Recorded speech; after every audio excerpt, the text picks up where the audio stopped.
I was reviewing quarterly reports when my mother called. We hadn't spoken in 6 months, not since she'd called me selfish for not lending my brother money for his third failed business. But something made me pick up. "Diana," my mother said, "no hello. We sold your grandmother's ring." I set down my pen. "What?" "Grandma's engagement ring. The one she left you in her will. We needed the money, so we sold it to Brilliance Jewelers. Got $500. Should have been worth more, but the appraiser said the setting was outdated. My grandmother's ring. The one she'd worn for 63 years. The one she'd held my hand and said was mine 3 days before she died. Promise me you'll keep this in the family, Diana. It's been passed down for 4 generations. You sold Grandma's ring? We had to. Your brother needed money for his startup and you refused to help. So we took matters into our own hands. Besides, you don't deserve it anyway." "Why don't I deserve it?" "Because you abandoned this family. You moved across the country, never visit, never call. You chose career over us. Grandma would be disappointed in who you've become." I felt that familiar calm. The same calm from difficult acquisitions. The same calm when someone underestimated me. "I see," I said simply. "That's all you have to say? No tantrum. That's fine, Mom. If you needed the money, you needed the money." Pause. She'd expected a fight. "Well, good.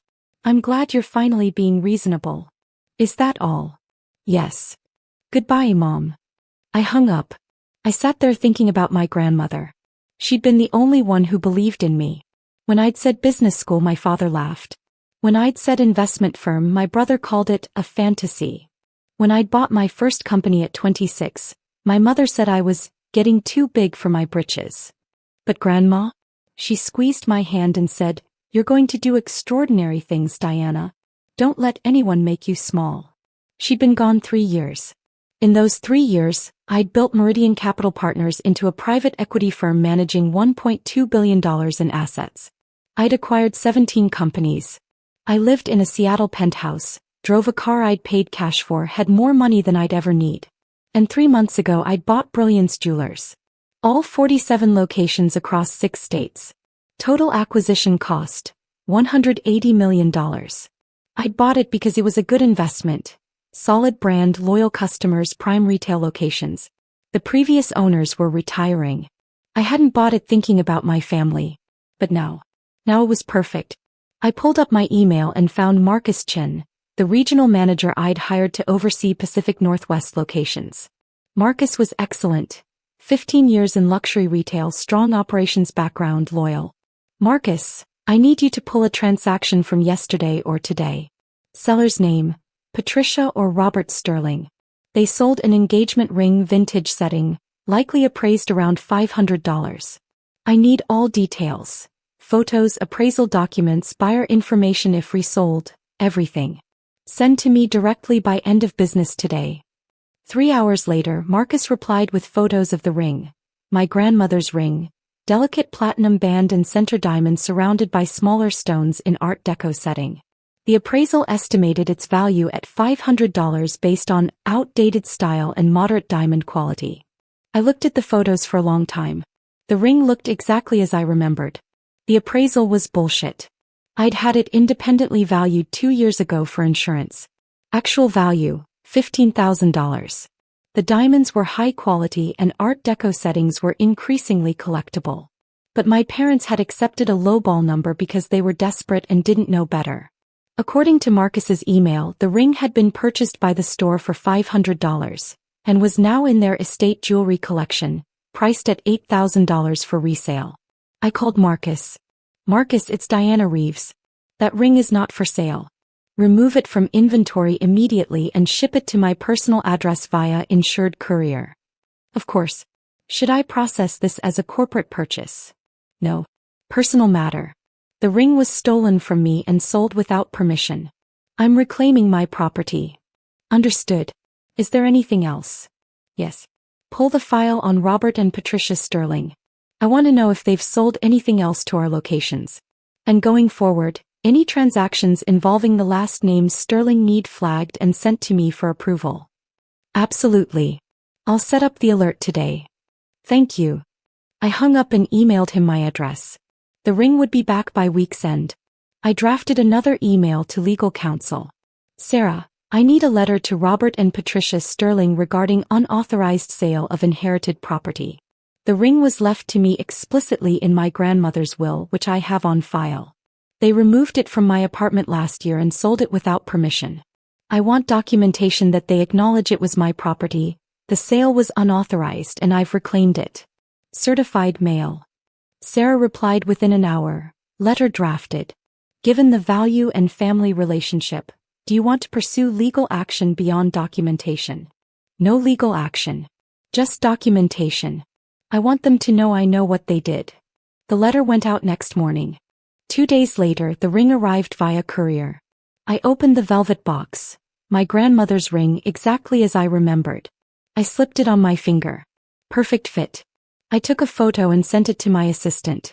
Please have this professionally cleaned and setting checked. I'll wear it often. That afternoon my mother called. I let it go to voicemail. Diana, what the hell is this letter? Your lawyer claiming we stole from you? That ring wasn't being used. We needed the money. And now you're threatening legal action? Over a $500 ring? This is why this family has problems. You care more about money than people. I deleted the voicemail without finishing it. My father called next. I answered. Diana, your mother is very upset. I imagine she is. This letter from your lawyer is extremely aggressive. We didn't steal anything. We borrowed a ring you weren't using to help your brother. You took property explicitly left to me in Grandma's will, sold it without permission and gave money to Alex. That's theft, Dad. It's called family helping family. You have plenty of money. You didn't need that ring. You're right. I didn't need it. I wanted it. Because Grandma gave it to me. Because it meant something. And you sold it for $500 to fund Alex's third failed business. It's not going to fail. This time is different. How much did he actually need? 5,000? 10,000? How much of my ring money made it to Alex and how much did you keep? Silence. That's what I thought. Here's what's going to happen. I have my ring back. It's being cleaned and restored. The jewelry store you sold it to? I own that. All 47 locations. I bought the chain 3 months ago. So when you walked into Brilliance Jewelers and sold my grandmother's ring for $500, you were selling it to me. More silence. You own Brilliance Jewelers? I own Meridian Capital Partners. We own Brilliance Jewelers among many other companies. The ring is mine. It was always mine. You just took the long way around giving it back. Diana, if you'd known I owned the store, you wouldn't have sold it there. But you would have sold it somewhere else. Because you needed money and didn't care that Grandma left it specifically to me. Your mother said you were being selfish. I'm not selfish. I'm boundaries. You wanted me to give Alex money. I said no because I've given him money twice before and he's never paid me back. That's not selfish. That's learning. He's your brother. And you're my parents. You were supposed to protect my grandmother's ring. Instead you stole it and sold it. So I'm done pretending this is about family obligation. This is about you taking what isn't yours because you think I owe you something. We raised you. We gave you everything. You raised me. That was your job. It doesn't mean unlimited access to my money or property for the rest of my life. His voice got cold. Your grandmother would be ashamed of you. No, Dad. She'd be ashamed of you. She trusted you to respect her wishes. You ignored that. Don't project your guilt onto me. I hung up. My phone exploded. Texts from my mother, father, brother Alex, even my Aunt Ruth I hadn't spoken to in years. Everyone had an opinion about what a terrible daughter I was, how I'd changed, how money had made me cold. I blocked all their numbers. Then I called my lawyer. Sarah, add a provision to my will. Everything goes to charity when I die. Nothing to my family. I want it ironclad. Absolutely. I'll draft it this week. I hung up and looked at my grandmother's ring on my finger. The diamonds caught the light from my penthouse windows. My grandmother had been right. I had done extraordinary things. I'd built a business empire. I'd acquired companies, created jobs, generated wealth. And I'd done it without my family's support. In fact, I'd done it despite their constant dismissal. They'd thought I was being selfish when I wouldn't fund my brother's business. They'd thought I didn't care about family when I moved across the country. They'd thought I'd forgotten where I came from. But I hadn't forgotten anything. I remembered every dismissive comment, every comparison to my brother who had a real job, every time they'd asked me for money after years of telling me my career was a waste of time. And when they'd needed money, they'd taken the one thing my grandmother had wanted me to have. They'd stolen it, sold it for a fraction of its worth, and told me I didn't deserve it. But they'd sold it to my store, my company, my investment. And now I had it back. I took a photo of the ring on my finger and sent it to my assistant. Please have this made into a professional photo for my office. I want to remember. She replied immediately, beautiful ring. We'll arrange for a photographer this week. I set my phone down and went back to work. Quarterly reports to review, acquisition proposals to evaluate, board meetings to prepare for. Because that's who I was. Not the disappointing daughter who abandoned her family. Not the selfish sister who wouldn't help. Diana Reeves, CEO of Meridian Capital Partners, owner of a $1.2 billion investment portfolio, owner of Brilliance Jewelers and 16 other companies. The woman